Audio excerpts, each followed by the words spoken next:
Pass it over. There you go. Easy. Oh, okay, Well let me done. be easy. You can see I have some 6-inch heels. So good evening. Thank you so much for joining us. This is Friday Briefing. And yes, we have one of the greatest footballers in the world right here on Friday Briefing. Jay Jay, how are you doing? I'm very well. Really great to see you. Same here. So you played so well, they had to call your name twice. Well, yes, but I think I stole the name from my brother. Right. Originally, my name is Augustine Azoka Okocha, but because my senior brother played football as well, Right. and he's the real JJ. But you are also the real JJ also, to some extent. Really great to have you in studio. Thank you. And I promised that you're going to be here, and people doubted it. So here he is, guys. I am Jay here. Jay Okocha in studio with me. He's a guest anchor. Have you ever read news ever in your life? Never. Looking forward to it? Not really. But Not really. I'm a bit uncomfortable I with like it, but your I will honesty. try. I like your honesty. So I've seen so many questions that you've started to tweet me. Hashtag Friday Briefing is the hashtag to use. Tell me what you want me to ask the legend tonight. He's here. And later on, I have some shoes, you know, like shoes like yours, maybe a bit better. Okay, we can practice. So we'll practice that. All right, so this is Friday Briefing. We'll be having a comprehensive bulletin right here. We also have Willis the Word Master joining us from Kisumu County, as always. So you can start to tweet me those difficult pronunciations that you want us to tackle tonight. So that's just a bit of what we have. Let's start with the highlights.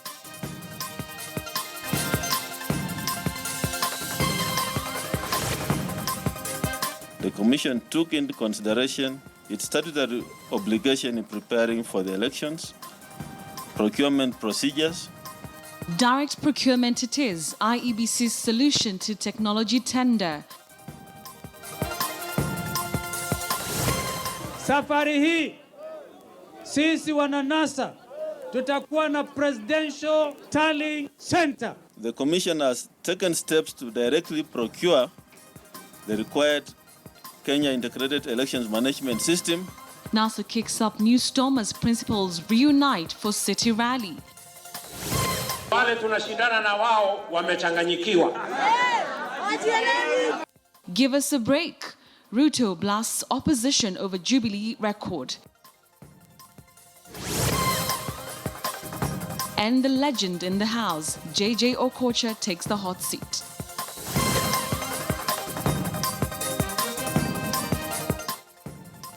Well, thank you very much for joining us. This is Friday Briefing. Our sign language interpreter is William Sila. Now, we begin here in Nairobi, where the IEBC has, in the last few hours, announced that it's going for direct procurement for its election technology. The announcement came just days after the Commission cancelled a tender for the supply of that system, citing inflated costs and shortage of time. The technology will now be supplied by the same company that was at the heart of the BVR tender controversy back in 2013. Georgia reports. With just 136 days to go before the August general election, the IEBC commissioners walked in with an assurance to the country. The Commission will use the Kenya Integrated Election Management System, commonly referred to as KIMS, for the August 8th general election as provided by the law. This after the Commission earlier in the week cancelled a tender for the installation of that exact system by a French company, Gemalto SA, citing inadequate time and what the Commission called inflated costs.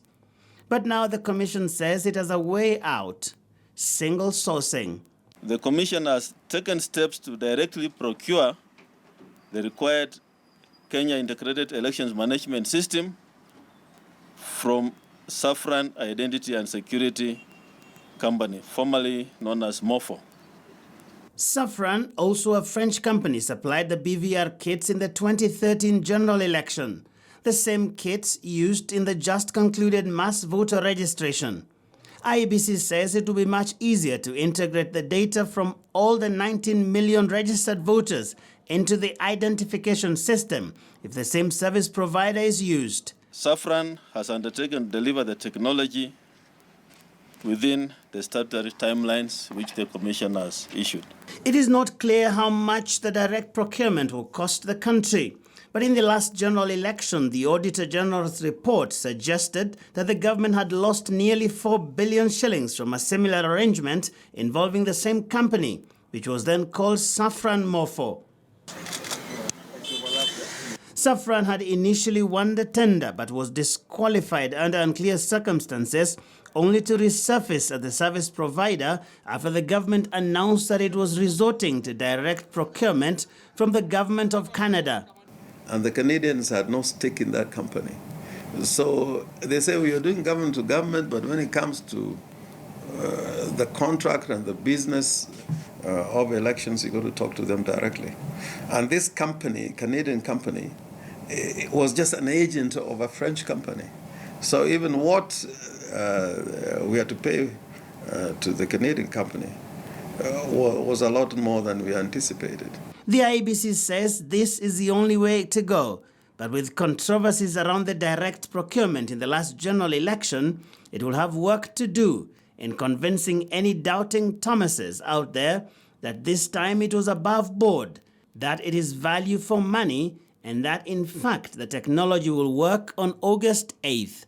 Joageo, KTN News. All right, so that is our top story this evening, and we want to have a conversation around that. Joining me in studio is Dr. Rosaline Akombe-Kwamboka, who is a commissioner at the IEBC. Thank you so much for joining us here on Friday Briefing. Thank you, Betty. All right, so one of the reasons that was given for the termination of Gemalto SA was that there were budgetary constraints. So how much is this new procurement going to cost me as a Kenyan? Thank you very much, Betty, for your question, and thank you for hosting me here today. On the technology, first, let me say that we as commissioners, new commissioners of the IEBC and our staff are committed to ensuring that we have free and fair elections. Right. That is our main goal. Credible, free and fair elections. And we have committed to do everything we can to make sure that we meet those obligations that the Constitution has placed on us and the commitments that we gave to the Kenyans when we took our oath of office. Right. On the resources or the amount of money that is required for this, when we opened the financials for the company that we just cancelled the tender, we realized that what they were quoting was much higher than what the budget was provided for us. Right. But we believe that with the deal that we are going to work out with the Saffron Identity, we will be able to cover that within the budget that is approved for us. So what is that deal? How much is that deal worth? You know, Betty, procurement issues are issues that fall within the remit of the accounting officer, who is our CEO. Since those are issues that are still being under discussed, all I can commit to inform you is that the cost will be much lower than what Gemalto was quoting for us. Much lower. Is this information that we will have in the next few days? Because this is really a conversation that has been out there with many Kenyans. You know, they want to know how much is this thing going to cost? Absolutely. I mean, we have again sworn to be transparent to the Kenyan people. When we cancelled the tender today, we talked about ensuring that we give value for the money, value for what we're going to be getting out of this. All right. So we'll be transparent. We'll provide that information at the appropriate time. One of the other reasons that you gave to terminate the previous tender is that there was so much time that was lost in regards to litigation, a lot of court processes. Are you anticipating this is going to happen, especially considering that this is a single-sourced procurement, which, in the past has brought a lot of confrontations and a lot of challenges back in court? Betty, we are a country that is ruled by law and order. We believe very, very strongly that once people come out and litigate, it actually shows something about our institutions. It slows the process, though. But it also shows that our judiciary works, and that is why people are going forward and putting their litigation there. But what I wanted to stress here is that we believe very strongly that regardless of what happens in terms of the litigation processes, we've already taken the steps. We've already gotten into a commitment with Saffron. We have already gotten a commitment on when those kits will be made available in the country. We want to ensure that we use technology for purposes of these elections, not only because the law demands of us to do that, not only because Section 44A demands of us to do that, but because we believe we owe the Kenyan people a transparent way of having the elections, using the biometric verification to ensure that there are no dead voters that come. on election day. So why was saffron the best bet then this time round? Because like I mentioned in the past, there has been controversy about the BVR kits procurement back in 2013. There was also issues to do with an Auditor General's report in 2014 that said that, there was an overpayment. So, it comes at a time when, there was very many concerns that, were coming in regards to this particular tender. So why did you choose that this saffron would be the best bet? Betty, we have been spending a lot of time as new commissioners looking at what is best for this country. The people of Kenya want us to deliver elections, and we want to make sure that we do it in a very efficient and cost-effective way. What we have done is we have evaluated everything that we have on our table. We are looking at the lessons of 2013. And the lessons of 2013 were that the technology was acquired 1 month before the elections. The technology was not compatible. You had MOFO at that time providing the BVRs, and you had Face Technologies coming in much later to provide the EVITs. And that was a problem. What we are trying to do now is to avoid the problems of 2013 by ensuring that we have a company that is going to provide compatibility in our systems. The current systems that we have within the IBC are those that were provided to us initially through Saffron. And what we want to ensure is that we have maximum integration and compatibility of our systems. It is not the time for us to start picking a different company at this time that has a different system that is not compatible, that will fail like 2013. For us, we owe the Kenyan people something better than 2013. Is the IEBC dealing directly with Saffron, or is it, because last time it was government to government, the Canadian government to the Kenyan government. This time round, is IEBC going to be involved directly with the company, or are we likely to see the same thing? Betty, I think we've learned from what happened in 2013. We have learned how the procurement system worked then and what laws didn't go well or went well. So what we are doing now is that we've decided as a commission that we have the capability to be able to follow the Procurement Act, to be able to follow all the laws that exist that allow the Commission to go towards direct procurement. And it's for that reason that we have chosen this as the best medium for us to use in order for us to get the technology on time, in a timely manner, so that we can be able to deliver what the Kenyan people are demanding of us, which is free, IBC, credible elections. So are you saying that IBC is going to be directly in contact with Saffron? I think that is the point that I'm making here, that we have learned from how the processes were done in 2013. We, as IEBC, will be undertaking to do that procurement directly, and we are not using any other medium in between. All right, let's talk about the timelines, because that is also a major concern with Kenyans. This system was supposed to be in place, by April, and then at least then the tests start in May. Are you going to beat that deadline? Betty, absolutely. I am absolutely confident that we will be able to meet that deadline, and that is why we went ahead to cancel the tender. We know the capability of Saffron. We have worked with Saffron in the past. We have seen where, and again here I speak as an electoral expert, somebody who has worked for many years on elections with the United Nations. We have seen these companies work and deliver. So I'm absolutely confident that the technology will be here within the timelines that have been specified in the Election Act. And we're talking about this about 2 weeks. Trust me, when we say that we are confident, we are confident. We wouldn't be here talking about lack of confidence on an issue that is so important. We have spent a lot of time as commissioners. Chairman Chebukati has spent a lot of time looking at various options and all options. And so when Chairman Chebukati and the commissioners came out today to tell the nation that this is what we are going to be, this is how we are moving forward, it is based on all factors that we have looked through. It is based on discussions that we have had, and we are confident that we'll have the system in place, because our goal really is to ensure that we have free, fair and credible elections in 2017, and those will be held on time on the 8th of August. All right, finally, Dr. Ari, let's talk about consultations, because has been a really serious issue in the past when it comes to such decisions. And the opposition, says that they need to be consulted about, and especially that this time round it's single sourcing. Are you foreseeing any issues to do with that? And how are you going to deal with that? Consultations with political parties is absolutely important, with all stakeholders. And more importantly, with the Kenyan people, because in the end, as we always say, at the IBC that is under new management, the Kenyan people are our number one stakeholder. So we are committed to having those consultations. We have established a committee called the ETAC, which is an election technical advisory committee that is going to be made up of representatives from the major political parties. Right. We are convening discussions. We are going to be having detailed discussions with the political parties. We are reaching out to the religious groups and explaining to them what we are doing. And we'll be spending a lot of our time in the next few days reaching out to the Kenyan people and assuring them that we are prepared for the elections.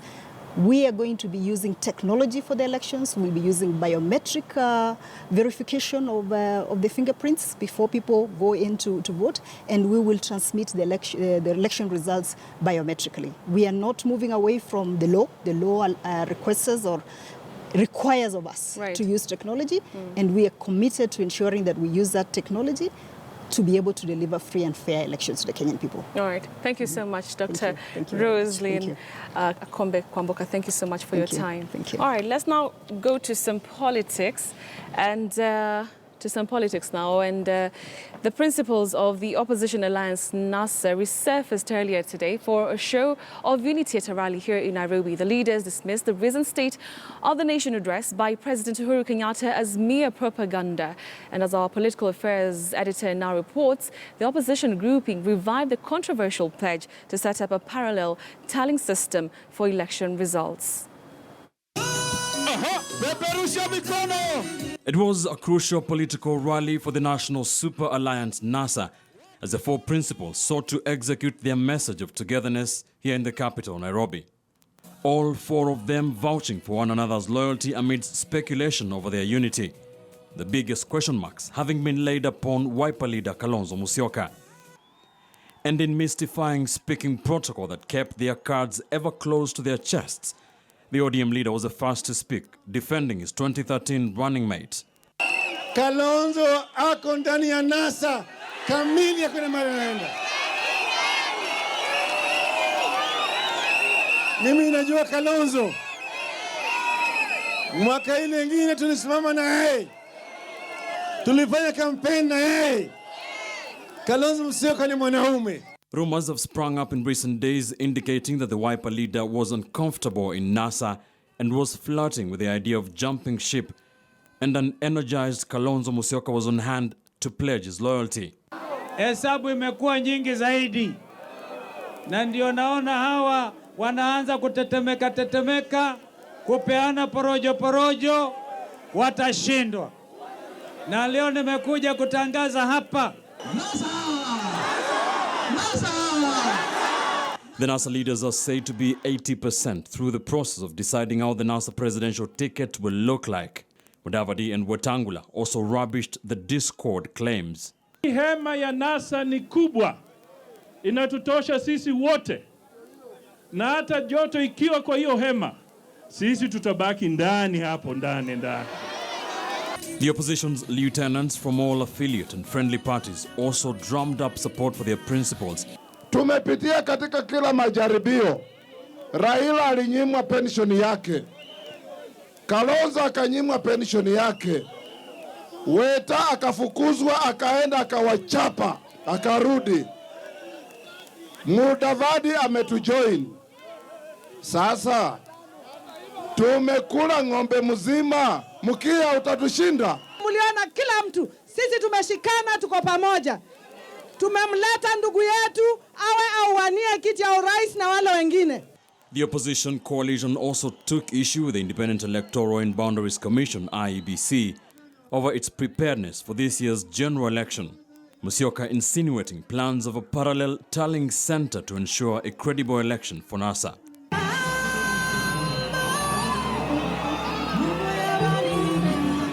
The rally also saw Odinga endorse Nairobi Governor Evans Kidero as the candidate to beat in this year's Nairobi gubernatorial race. Next, the NASA brigade moves to the coast for Sunday's planned political rally at Tononoka. Time is running out for the National Super Alliance to reach the elusive consensus and agree who among the four principals will be flying the NASA flag as presidential flag bearer. And as the clock continues to wind down, there's a small matter of political party nominations for the NASA parties to worry about in the next 40 days or so. Ben Kitili, KTN News, Mathare, Nairobi.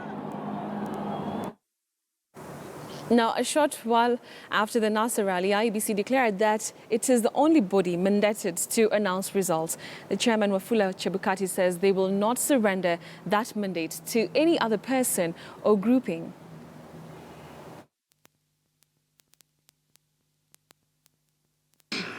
The only organization in the Constitution and the laws of the land which is to announce results is IEBC.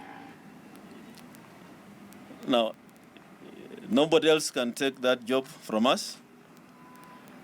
However, after we have announced our results, if one wants to total their own results, that's up to them. But the final tally and all the results will be announced by IEBC.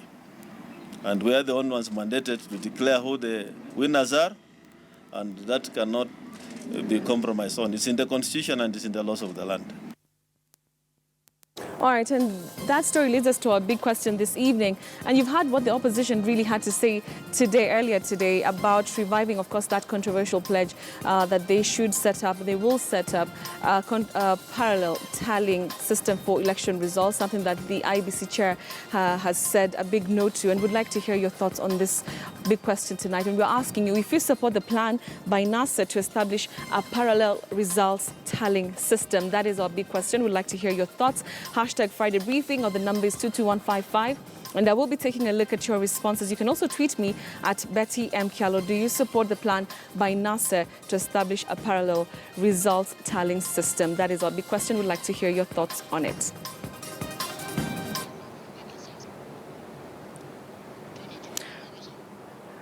All right, elsewhere, the governing Jubilee coalition took its campaign to Naivasha, where Deputy President William Ruto scoffed at opposition's attempts at unity. Ruto claims Jubilee has performed much better than all previous governments in delivering on electoral promises. Well, Victor Gale has the details.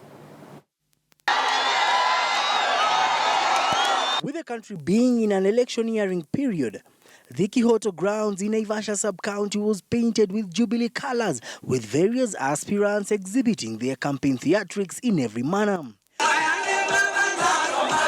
Joined by an array of Jubilee leaders from various arms of government, they did not mince their words, hitting at their opponents, with everyone who took to the podium unleashing strong words with a message to popularize the ruling party. Mimi nataka niwaeleze, hatushangai ya kwamba wao hawawezi kuamini ya kwamba kazi hiyo inaweza kufanyika, kwa sababu wakati wao mwingi walipoteza waking'ang'ania carpet, waking'ang'ania sijui nani hako na choo. Alafu hiyo risasi ni moja, ati Kalonzo anangojea risasi, ati Wetangula anangojea risasi hiyo moja.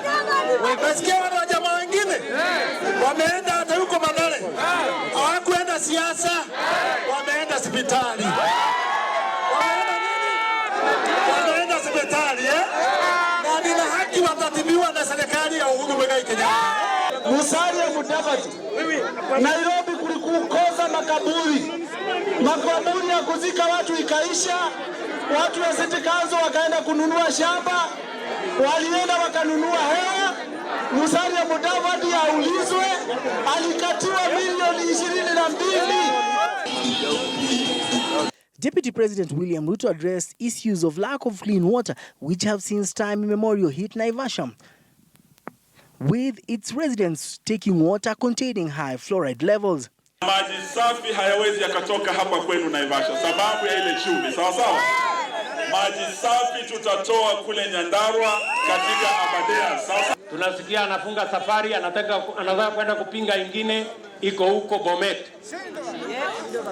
Sasa mimi nakuuliza wewe, mtu ya Naivasha, wewe kama kiongozi uko na maji kwako, mtoto yako na watoto yako na bibi yako mnatumia maji ya mfereji, alafu wewe unakuja kupinga maji ile tunajaribu kupelekea Wakenya wengine. On Saturday, the Deputy President will be in Eldama Ravine spreading the gospel of Jubilee. Despite it being a political rally where the Deputy President was the chief guest, Local politics here in Nakuru County took center stage with each aspirants of various seats trying to outdo or rather outwit each other with their political theatrics. Victor Ogale, KTN News, Kihoto Grounds, Naivasha. Well, let's stay with election matters, shall we? The Education Ministry now says it will verify all local and international academic papers presented by politicians for this year's general election. Education CS Fred Matiang'i says there will be no shortcut in acquiring academic credentials. Well, this time the move follows concerns over the authenticity of academic papers presented to the IEBC by politicians in previous elections. It's important for our country that we move further and further away from some of the challenges we've had in the past where individuals, not necessarily candidates, but individuals have presented credentials that are not genuine or that are not legit. Because that way we will try to fight tendencies that affect the credibility of our education system and, of course, the image of our country, as it were. We will do our best to support the IBC in this respect. I believe one of the things we shall be telling them, without preempting what the working group, the technical committee we have appointed will come up with, is that let candidates have verification done in good time. So at the stage of presenting to IBC, we shall have representatives from each of these state agencies there as well to help us verify those documents. And that's what is going to be different. And it's not just the Ministry of Education, it's all the other state agencies which are involved, which were actually itemized yesterday in the publication we issued.